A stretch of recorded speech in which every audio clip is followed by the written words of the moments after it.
Hello traders and welcome po sa simula po ng ating live trading session for today. Again, this is Paul Mendoza, your trading analyst. So before I begin, let me know if you can hear me well. Please type po na lang po sa ating live chat box. Hello to you as well, Malik Rashid.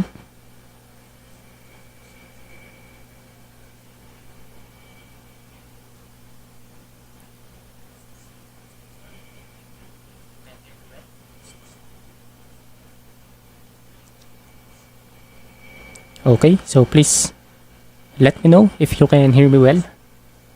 Again, please type 1 on our live chat box.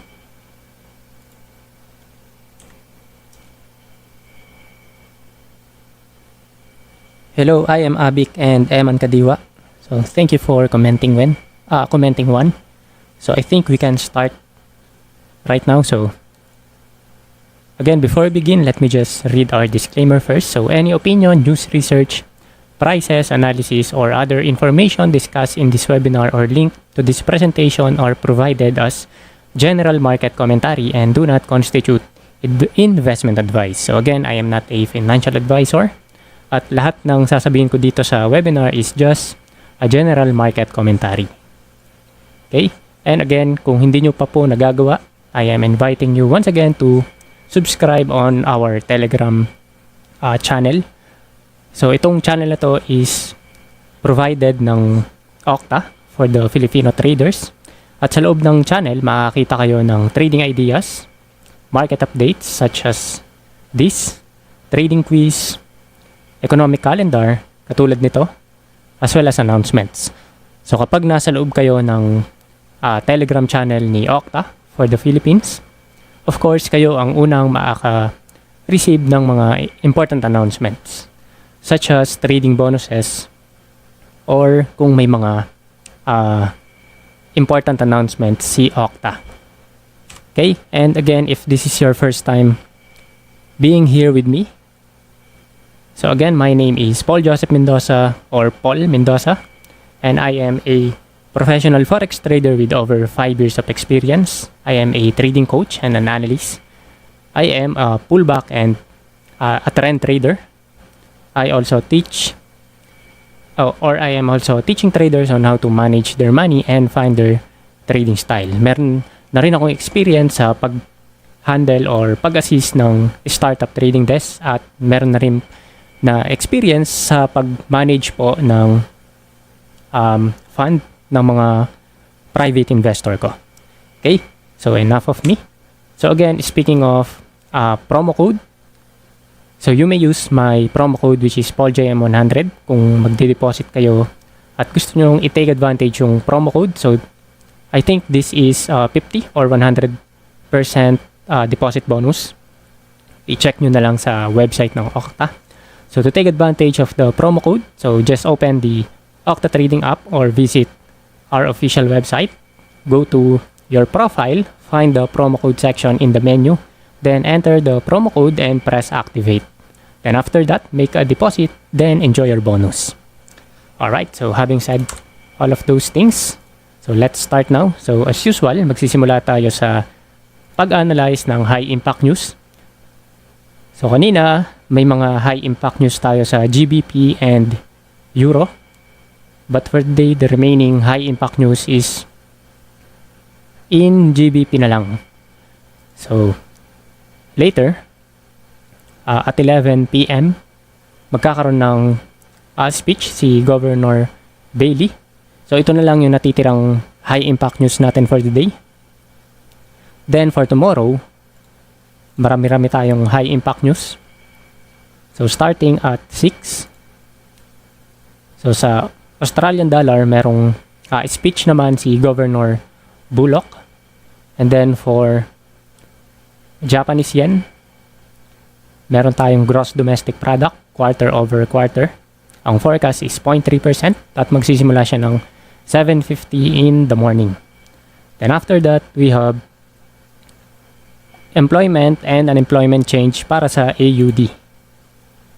So sabay na lalabas yung employment and unemployment change at around 8:30 in the morning. So employment change, ang forecast is 30, while for the unemployment rate, ang forecast is 4%. Then for GBP, so gross domestic product year over year, ang forecast is 0.1% around 3 p.m. Then let's see. Again for GBP, gross domestic product, quarter over quarter. So itong kanina is year over year. Then ito namang isa is quarter over quarter. So ang forecast is negative 0.1%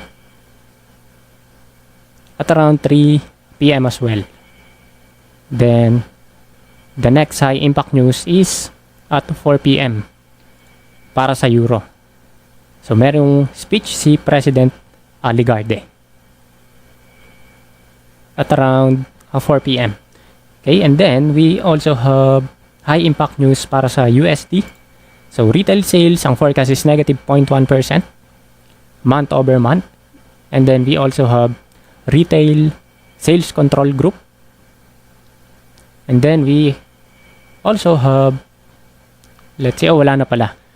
So hanggang dito yung high impact news na babantayan natin for tomorrow. Okay, so medyo marami-rami tayong high impact news para sa Thursday. Right, Thursday for tomorrow. Alright, so yun po yung mga dapat nating bantayang high impact news. So having said that, let's now start with our analysis for today.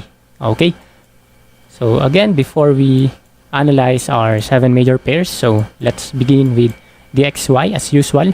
So last time, kung maalala ninyo, ang ina-expect natin para sa DXY is magkaroon siya ng bounce either from this first support or from this second support below. So clearly, as you can see based on our drawing, nag-expect tayo ng bounce around this level, and yun nga yung ginawa ng price.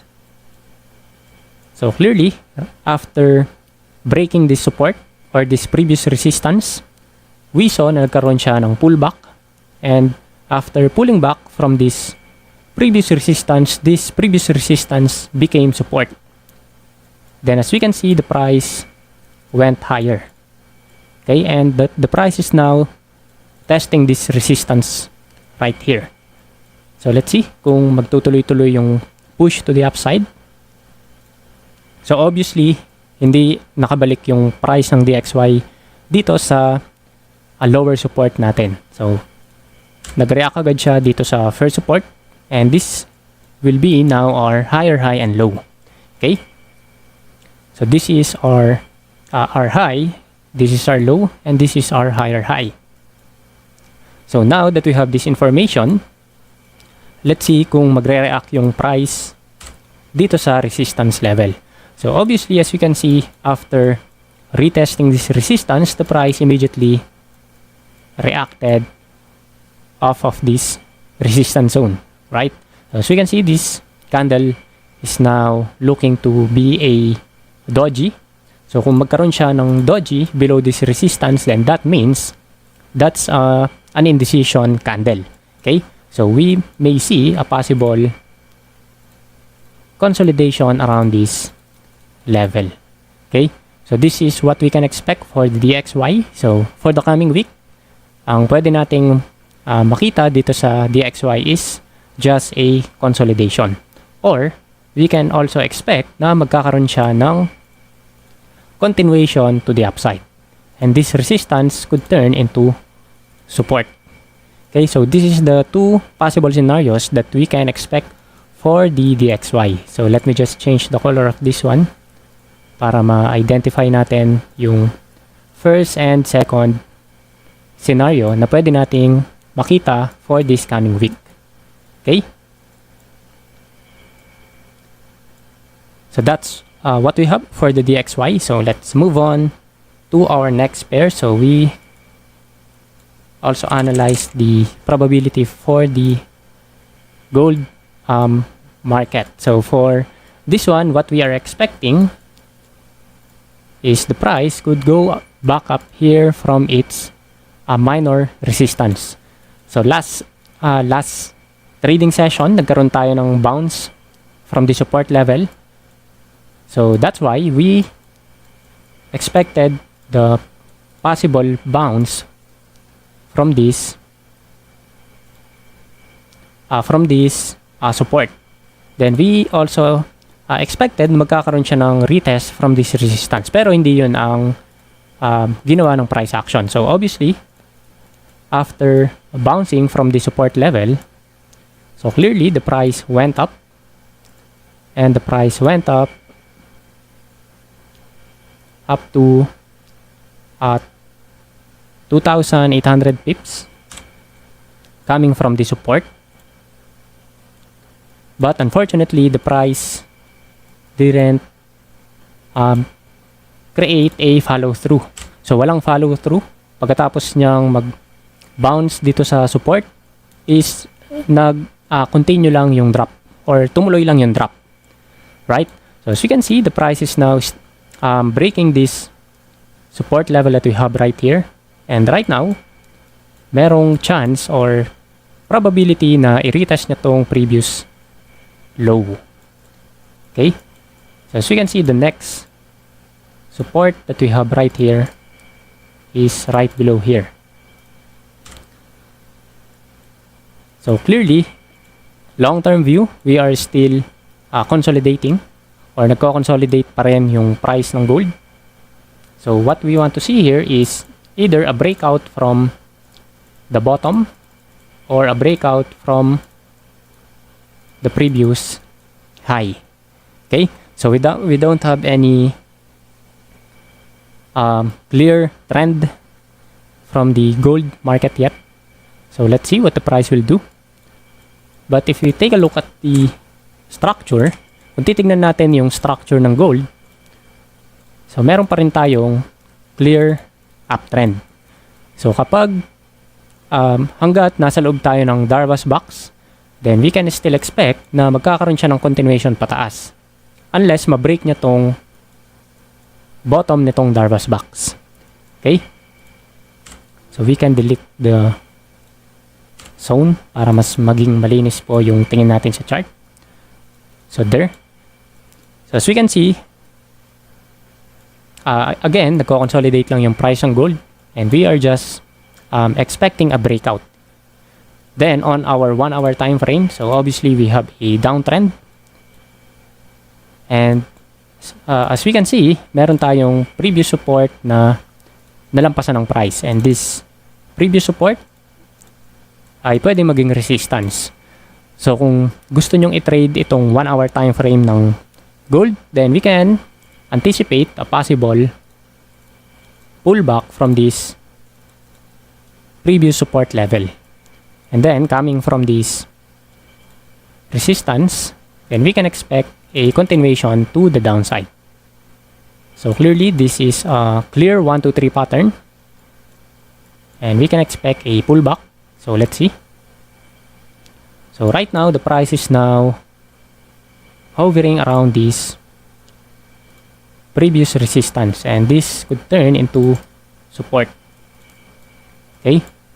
So clearly as we can see, this is a previous resistance, then turn into support right here. The price is now reacting into this level. So as we can see, we actually have a good candlestick pattern. So we have a what we can consider a weak pin bar or a weak not strong enough na hammer candle. Then the price followed it up with an engulfing bar. So this could be the start of our retracement from the top. So let's see, we can also buy from the support level, but if you are not comfortable taking a trade against the overall trend, then let's just wait for a pullback until the price reach this resistance zone. Okay, so this is what we can expect for XAU/USD. And let's see what's up with the dollar against peso. So last time, we are expecting na magkakaroon siya ng reaction from this support level. Then as we can see, the price went back down. Clearly, the price went back down around this level and the price goes up. Okay, and right now the price is retesting this resistance, this minor resistance that we have right here. So yung minor resistance ng dollar against peso is 56, between 56.27 and 56.33 pesos. And then as we can see, pagkatapos niyang bumalik dito sa minor resistance, the price goes down. And right now, the price is just at around 56.10. So we can expect a possible retest from this zone. Again, around 55, 55.83, and 55.98 or borderline 56. So let's see kung babalik siya sa 56 level. So we can expect a possible pullback up to this support. Sa 4-hour time frame po tayo tumitingin ng price action ng dollar against peso. Kung sa daily tayo titingin, so medyo hindi ganun ka-clear yung trend. And as we can see, nagko-consolidate lang siya around this resistance and the support level. Okay. So long-term view, pwede siyang bumalik dito sa 56.42 and 56.51 zone kapag nalampasan niya itong minor resistance around here. Okay. So that's what we have for the dollar against peso. Then for our next pair, we also analyze Bitcoin, and this one surprisingly went up and price even broke out from its previous high. Okay? So, ang ina-expect natin dito last time is since nagkaroon siya ng mahabang pullback or this long pullback right here, ang ina-expect natin is pwede na siyang magkaroon ng reversal. Then as we can see, nagkaroon siya ng inverted hammer around this resistance zone. Okay? And we also have a breakout from this previous low. So, ang ina-expect natin is possible na magkaroon na siya ng reversal pattern. So, ang ina-expect natin is a move like this. But surprisingly, the price goes up. So, ang lakas ng push nung Bitcoin. So, let's see kung masusustain niya yung strength nitong push na to. And the price even broke out from this previous high. So, obviously, the uptrend continued. And we can see na yung price ng gold is papunta na siya sa next resistance zones that we have around this level. Okay? So, let's see kung makakarating siya dito. Pero medyo malayo pa, no? So, coming from this recent breakout, so we can expect na kung magkaroon siya ng retracement, so clearly we have a clean 1, 2, 3 pattern, and we can expect na patuloy na tumaas to for the coming week before pulling back. And then, if the price reach its new high, then we can expect na magkaroon siya ng retracement around this previous resistance, then this previous resistance could turn into support. And the price could go back up after pulling back from the support zone. So let's see. Obviously, ang pwede niyang maging resistance is around these major levels right here. Okay, so this is our previous resistance. At dito nagkaroon ng strong push pababa around this level. So ang highest high natin is right here. But this is still too far. And we also have a minor resistance around this level. So, pwede rin natin i-consider. And the price is actually reacting into this level right now as of the moment. As we can see, nagkaroon siya nitong red candle. But the buyers still push through. So, let's see kung magkakaroon siya ng reaction around this resistance. So, we can expect na yung simula ng retracement pababa ay manggaling dito. So, hindi nakakapagtaka kung yung price ng Bitcoin is mag-react around this minor resistance zone. Then, as we can see, this is a previous support. So, this resistance right here is our previous support. And nagkaroon pa siya ng retest around this level. So, clearly, we can consider this one. So, we can expect a reaction into this level, and we can put this level as our first resistance. Okay, and then this is our second resistance above.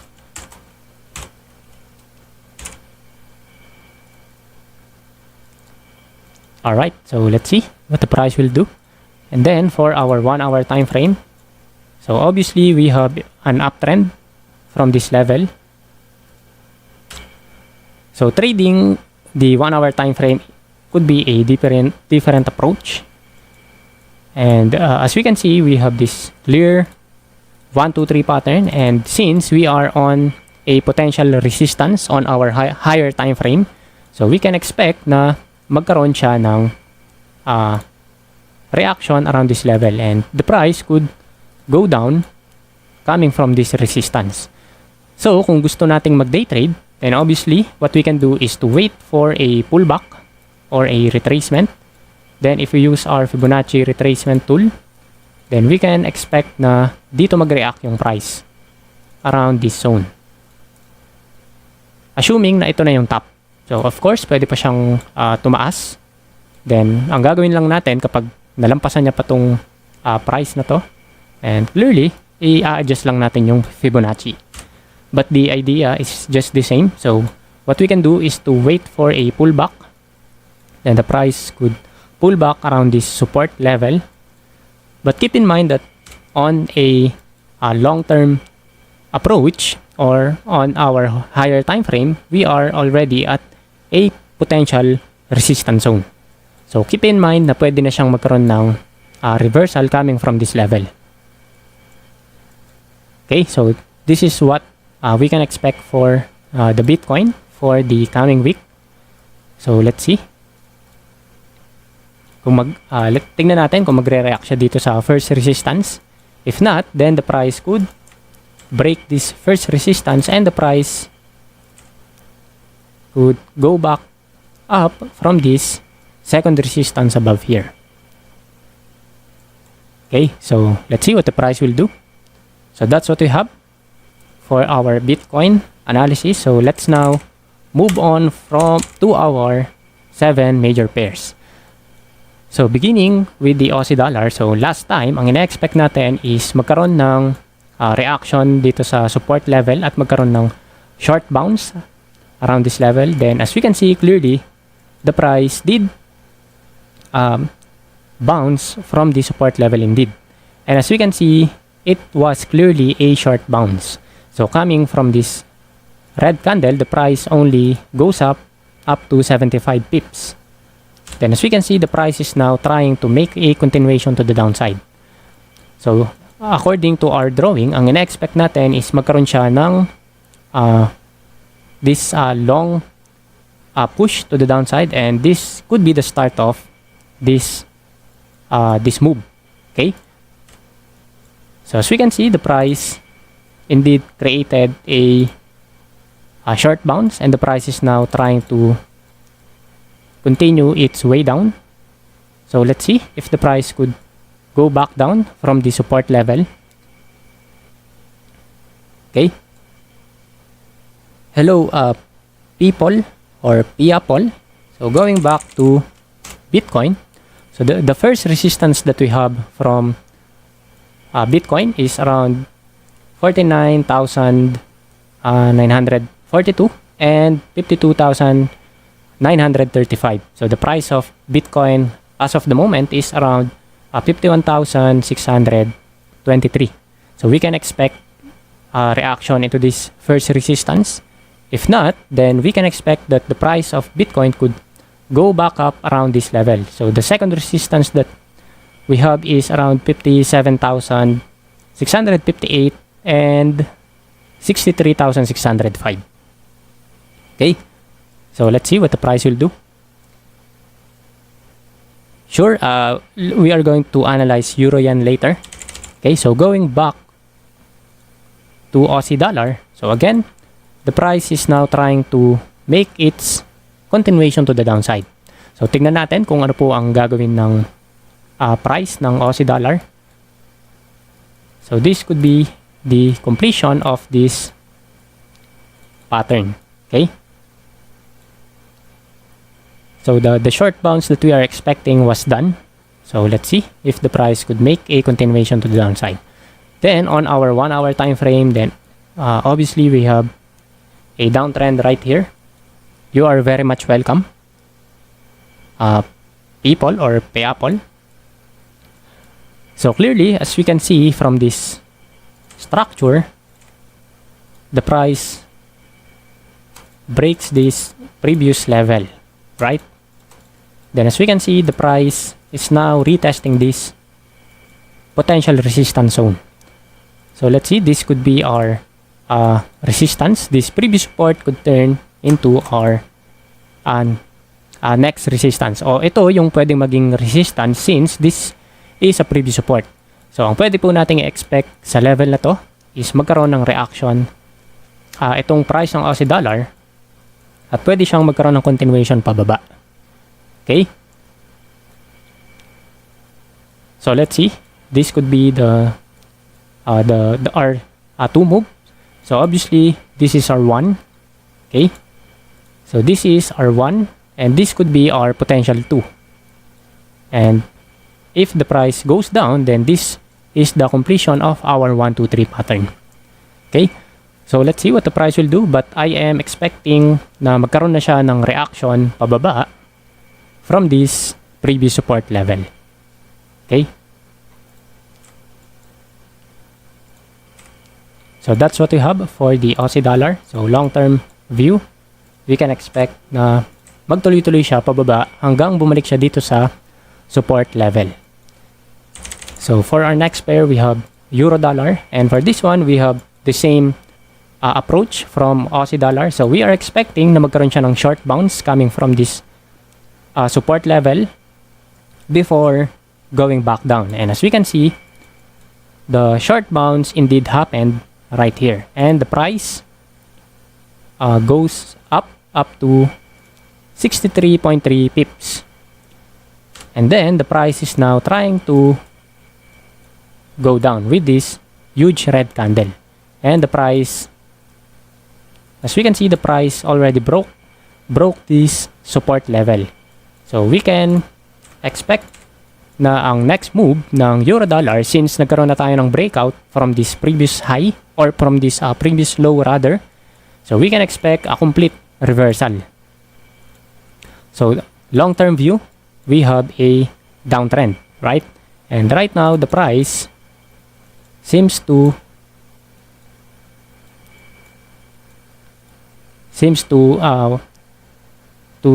make a continuation, or mukhang magkakaroon na ng continuation yung downtrend. So let's see, ang pwede po nating i-expect na next move ng Euro dollar is magkaroon siya ng complete breakout from the support, and then this breakout could turn into resistance for a possible move like this. Okay, so let's see what the price will do here. So this is what we have for our daily time frame. So for our 1 hour time frame, just like what we have sa Aussie dollar, the price broke out from its previous support. Okay, so let's see, kapag bumalik yung price ng Bitcoin or ng Euro dollar from this previous support, then we can expect a possible continuation to the downside. And we can also incorporate our Fibonacci retracement from this structure, and we can see that our next support is right around, or next resistance is right around this level. Okay, so this is what we can expect for the euro dollar on our 1 hour time frame. Okay?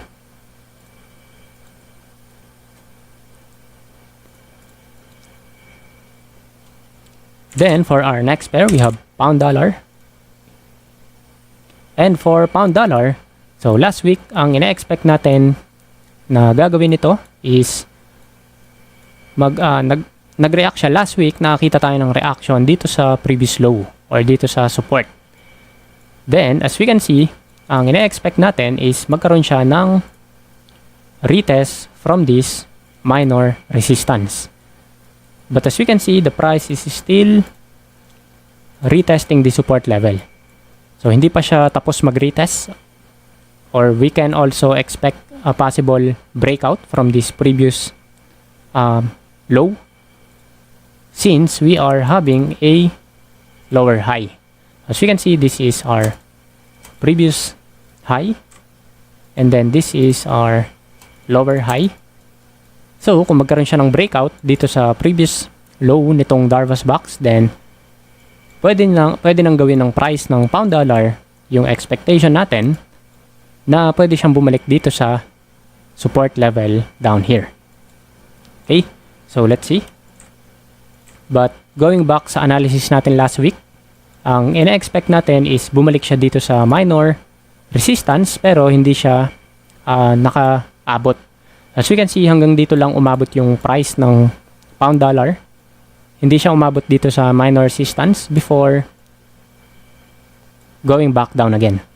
Then, if we are going to take a look at this one today, so we can see na meron ulit siyang retest dito sa support. And again, just to reiterate my point, or to emphasize my point, we have a high right here, and the price is now creating a lower high right here. So, what we can expect for the coming week is the price could make a complete breakout around this previous low. So, kapag nagkaroon siya ng breakout again dito sa previous low or dito sa ilalim ng Darvas box, so pwede na siyang magkaroon ng movement hanggang bumalik siya dito sa support level. Okay? But the price could also go back up at pwede niyang lampasan tong previous high or itong top ng Darvas box. So let's see what the price will do. We are still inside our consolidation box or our Darvas box pattern. So we are just waiting for a breakout either from the top or bottom. Okay, so let's see. But again, just to emphasize my point, we are seeing a stronger probability na dito siya lumampas or dito siya magkaroon ng breakout sa ilalim ng Darvas box because of this pattern. Okay, so that's what we have for our daily time frame. So let's try to look at the 1 hour time frame. So last week, what we are expecting is magkaroon siya ng reaction dito sa previous support. This previous support could turn into resistance, and then as you can see, after pulling back, so nagkaroon siya ng reaction dito sa resistance at bumaba siya hanggang dito sa level na to bago siya nag-consolidate. So kung susukatin natin yung movement ng price, so bumagsak siya ng hanggang 65 pips. So kung nag-take tayo ng short trade dito sa resistance zone, and obviously this could be a potential winning trade for us. Okay? So right now, if we are going to analyze this one, so as we can see, the price is just moving sideways. So we don't have any clear trend. So the price is just moving like this. So this is not a good structure for me. So let's just stay away from trading this pair for now. So let's see what the price will do. So for our next pair, we have New Zealand dollar. And for this one, ang ina-expect natin is magkaroon siya ng reaction pataas. So last week, kung maalala ninyo, nagkaroon tayo ng breakout from this previous low. Then ang ina-expect natin last week is, since meron na siyang breakout dito sa previous low, pwede na siyang magkaroon ng complete reversal. Then as we can see, ang ina-expect natin last week ay magkaroon siya ng reaction to the upside, and then as we can see, the price goes up indeed, and the price is now trying to go back down again. But we are still inside our range, and this is another consolidation or another Darvas box pattern.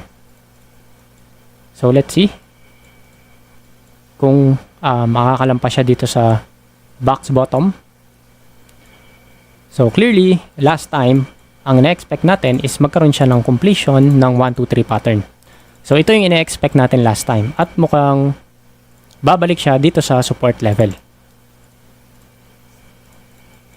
Okay, so let's see kung magkaroon ng movement na katulad nito, itong expectation natin para sa New Zealand dollar. But as of the moment, we are just inside our range. Okay, so for our daily time frame. Then, for our 1 hour time frame, so we have a potential short trade coming from this 1, 2, 3 pattern. Short-term view. Then as we can see, the price pulled back.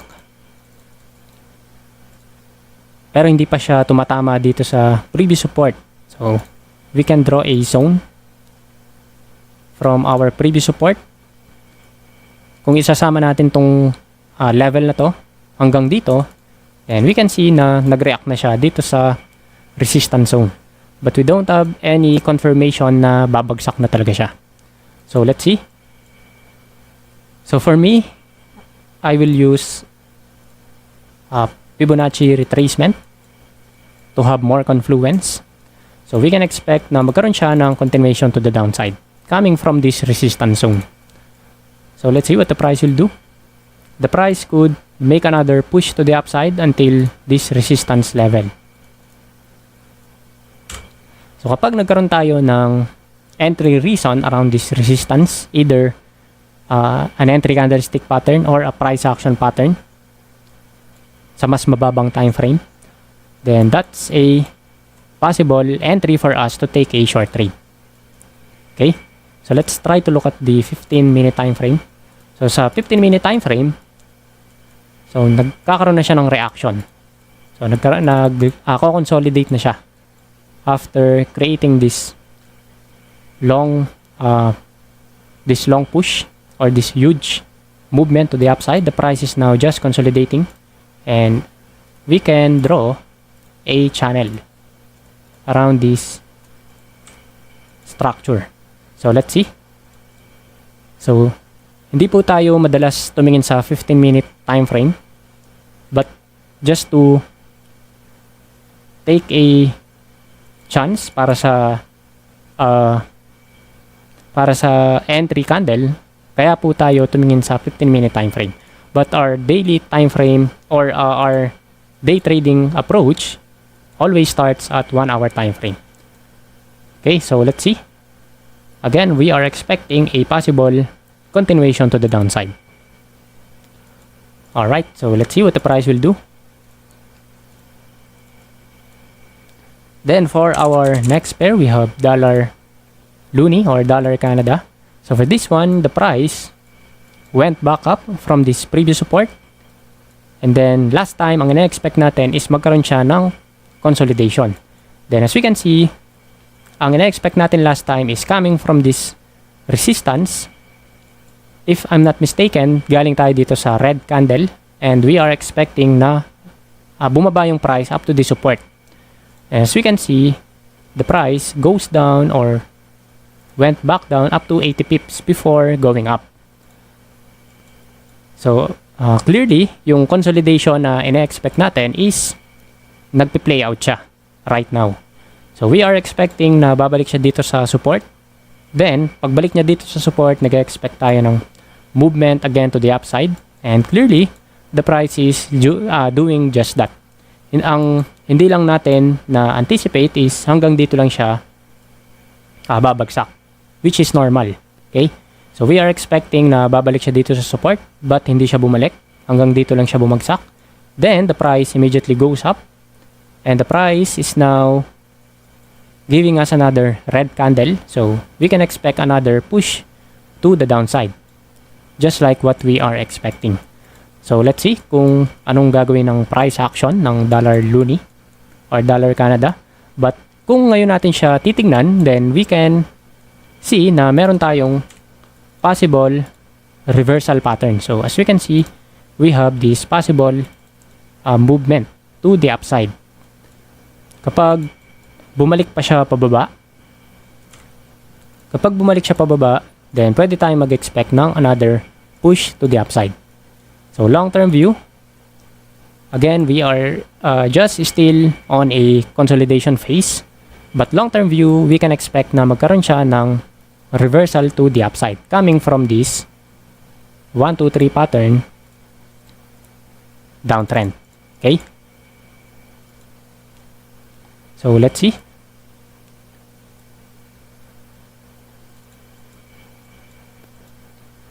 So this is what we have for our daily time frame. So let's try to look at our 1 hour time frame. So for our 1 hour time frame, we can see that we have an uptrend. And this is what we have. Okay? Then the price is now pulling back. So after breaking this previous level or this previous resistance, the price pulled back into it, and this could be our next support or our new support. So then as we can see, the price is now giving us a doji candle. So kakaroon na siya ng indecision candle around the support level, and itong next candle is a potential pin bar or a potential hammer. So kapag nag-form itong hammer candle, then this could be our entry to the upside, and we can take a long trade around the support level. So we can expect a possible movement like this from our 1 hour time frame. Okay, so let's see how the price will react from the support level, and this is what we have from our dollar Canada. Then for our next pair, we have dollar Swiss. And from this one, so ito yung gusto nating makita sa dollar Canada kanina. So sa dollar Canada, nag-play out yung consolidation na ina-expect natin. Okay? So dito naman sa dollar Swiss, ang ina-expect natin is the same sa dollar Canada. So last time, we are just around this candle. And coming from this candlestick pattern, which is a inverted hammer, we are expecting na babalik siya dito. But the price didn't go back down from the support level. Instead, the price completed the reversal pattern. So ito po yung gusto nating makita sa dollar loonie, or ito yung ina-expect natin sa dollar loonie based on our analysis a while ago, right? So if we are going to analyze dollar Swiss right now, so we can see that the price created a reversal pattern, and this previous resistance could turn into our next support. So we can expect a pullback to the support level, and the movement to the downside could start around this resistance zone. So as we can see, the price is now sitting on a resistance. Kung iso-zoom out natin yung chart, so long-term view, still downtrend pa rin yung prevailing trend ng dollar Swiss. And we are around this resistance level as of the moment. So what we can expect from this one is the price could start pulling back around this resistance zone. Okay? And the price could go back down into this previous resistance. And this could be our next support level. So, pwede tayong mag-expect ng movement na magkaroon siya ng retracement pabalik dito sa support. At kapag nakabalik yung price dito sa support, then pwede siyang magkaroon ng reaction around the support level. Okay? So, since we are on a resistance zone, then we can expect sa 1 hour time frame, pwede tayong mag-expect ng reaction pababa. And true enough, as we can see, the price is forming a possible double top pattern. Okay, so as you can see, the price is now trying to push outside this previous high. So kapag hindi na nakalampas yung price action dito sa zone na to or dito sa consolidation phase, then we can expect a possible breakout from this neckline. So kapag nagkaroon siya ng breakout dito sa neckline, then this could be the start of a reversal dito sa 1 hour time frame. So since higher time frame natin, nasa resistance zone na yung price action, at sa 1 hour time frame naman o sa lower time frame, nagfo-form na siya ng double top. So ang kailangan na lang nating makita is a breakout from this neckline. Then kapag nagkaroon siya ng breakout, pwede tayo mag-take ng short trade, or we can, as usual, wait for a pullback. So this is our first approach or first scenario that we can expect para sa dollar Swiss. The second scenario is we can see a possible continuation to the upside. So let's see, it's better for us to wait for the breakout, either from the breakout ng double top or breakout ng neckline. Okay? Hello, hi to you as well. Hola, BC Abel.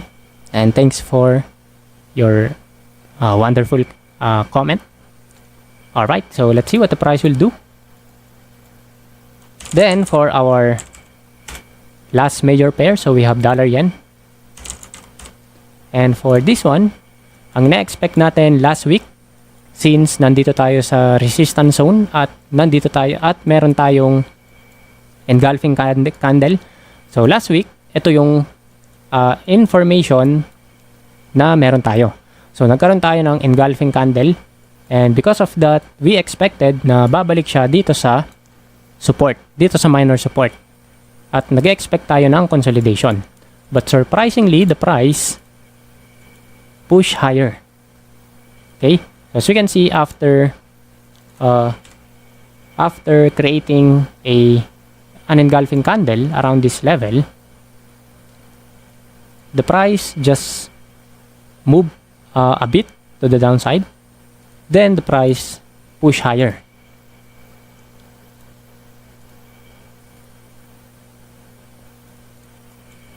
So invalidated na yung expectation natin na babalik siya dito sa support, sa minor support. But we are still on a big consolidation phase. Okay? So we can remove this minor resistance, or we can put it back. So I saw an opportunity for this one to have a pullback around this level. So since we are on a big consolidation phase right now with this Darvas box, so pwede nating i-expect na magkakaroon siya ng movement like this. Okay? So burahin muna natin tong long-term view natin sa dollar yen. So short-term approach para sa dollar yen. So pwede nating i-expect na magkaroon siya ng retracement pabalik dito sa minor resistance, and this minor resistance could now turn into support. Okay? So long-term view, ang trend natin sa dollar yen is still uptrend. So kung maalala ninyo, last 2 to 3 sessions, so meron tayong 1, 2, 3 pattern. Then nagkaroon siya ng pullback around this level. So this is a Fibonacci level. And then we are expecting na magkakaroon siya ng push to the upside, which is nangyari nga. But now, as we can see, the price is creating this minor 1, 2, 3 pattern. Okay? So disregarding our Darvas box at the moment, so we can see na we have this minor 1, 2, 3 pattern to the upside. Okay? And then as we can see, this previous resistance was broken. So, having this kind of information, then we can expect that this resistance could turn into new support. Okay, so let's see. But keep in mind that we are still on a long-term consolidation phase. Okay? So pwede nating i-expect na ang long-term movement ng dollar yen will be like this. Okay? So, ang long-term approach na pwede nating i-expect sa dollar yen is pwede siyang magkaroon ng breakout dito sa previous high. But for our short-term view, then pwede tayong mag-expect ng retracement from this minor support level. Then, on our 1 hour time frame, so clearly we have an uptrend.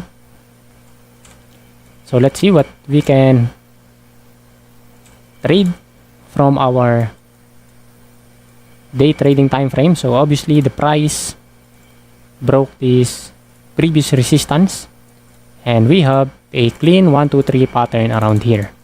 Okay? So we can expect na magkaroon siya ng retracement pabalik dito sa support level. And we can expect na dito siya magkaroon ng reaction.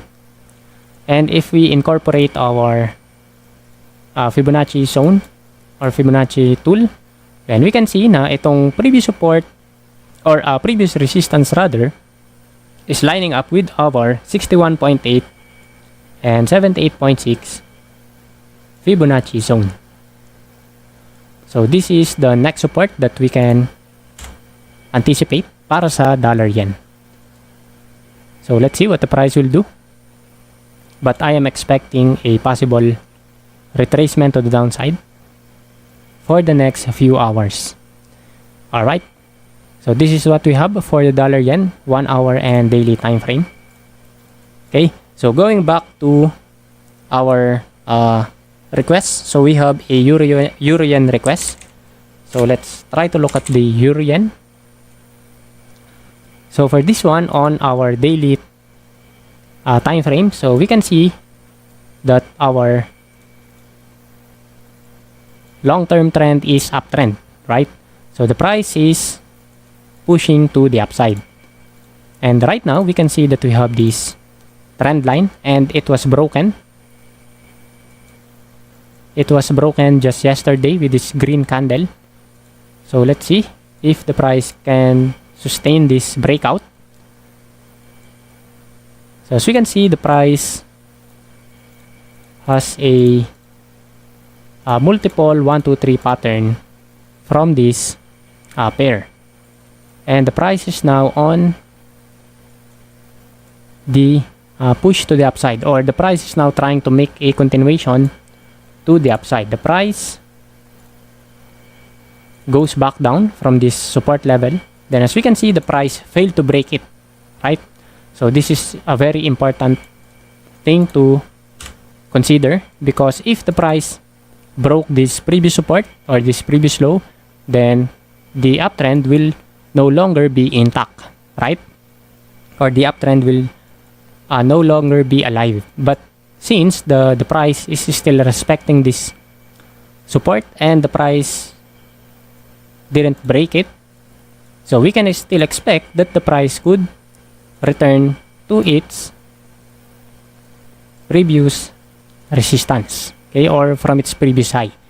So since we have a breakout from this trend line, then we can expect that the price could push higher until it reaches this previous high that we have right here.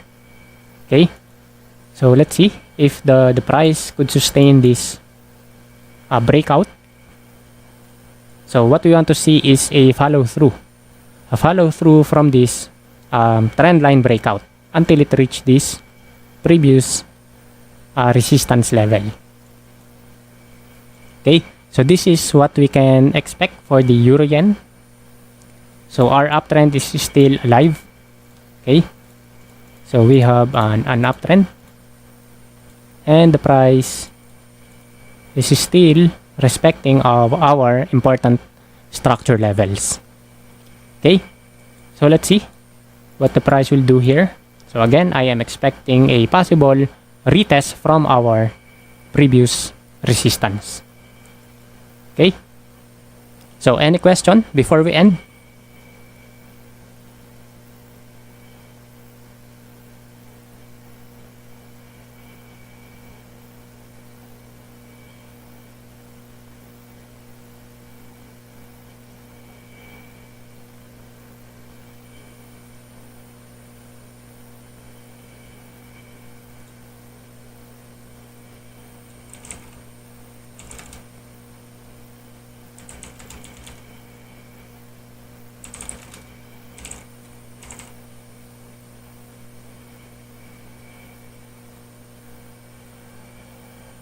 All right. So, any question?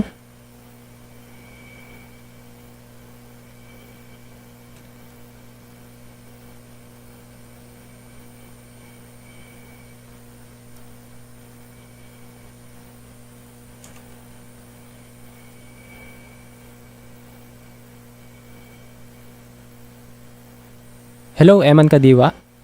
Sure, let's try to look at the dollar peso again. So for this one, ang nakita po natin sa 4-hour time frame is pwede siyang magkaroon ng retracement pabalik sa 55.83 and 55.98 zone. So ang nakita po natin dito last time is bumalik siya dito sa support level right here. So ang ina-expect natin last time is magkakaroon siya ng reaction dito sa support level right here. And as we can see, dito nga siya bumagsak at dito siya nagkaroon ng reaction pabalik dito sa minor resistance.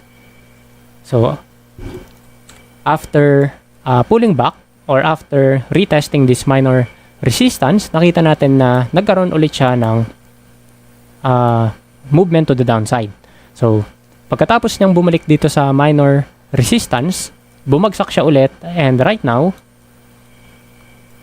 we are just around 56.10. Okay, so we are on 56.10, and long term view we can expect na pwede siyang bumalik ulit pababa dito sa 55.98 level or 56 pesos. Okay, so this is what we can expect sa dollar peso for the coming days or for the coming weeks. Okay, for the next few days. So pwede siyang bumalik sa 56 pesos. Alright, so this is what we can expect sa dollar peso. Sir Eman Kadiva. Hello people. Let's try to look XAU USD again. So earlier, what we are expecting for this pair was the price is still inside our Darvas box. Okay. Then we saw that the price is retesting this support level again. Okay, so if you remember from our, if I'm not mistaken, last 3 to 4 trading session, we saw the pullback, or we saw the support level from this pullback. Then we are expecting that if the price goes back down around this level, the price could go up. So that's what the price did, and then going back to today, we saw that the price went back down again from this same support level. Okay, and then as we can see, the price is now reacting into it. So as we can see, this is a potential pin bar candlestick pattern or a hammer, right? So if the price gave us a pin bar around the support level, then we can expect that the price will go back up again. Okay, so we have this minor resistance right here that we drew earlier. So we have this minor resistance. So if the price of this pair, or if the price of XAU USD reacted from this support level, then we can expect a possible retest from this minor resistance. Okay, so as you can see, this is a strong push to the downside. Okay, so the usual movement of any currency pair is right after a strong push, and we can expect a possible movement to the opposite side, which is to the upside. So since we are on a support level, so we can expect that the next move for XAUUSD could be to go up until it reached this minor resistance. So this is the first expectation that we can have, or that we have for the XAUUSD. And for our second expectation, then we can expect a complete breakout to the bottom, since we are creating a lower high, right? So this is what we can expect for XAUUSD for the coming weeks. So short-term approach, we can expect a possible push to the upside, but long-term view, we can expect a possible retest from this previous low. Either a possible retest like this, or a complete breakout. Okay, so this is what we have for XAUUSD. Alright, so any question?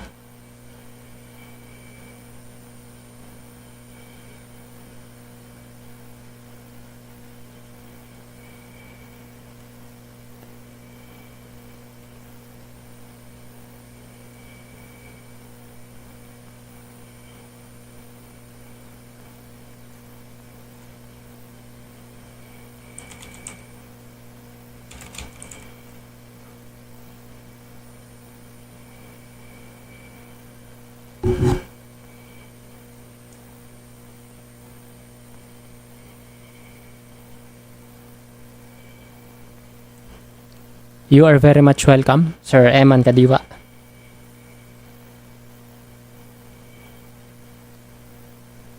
Alright, so I think that's it for our session for today. So thank you for joining me for our today's session.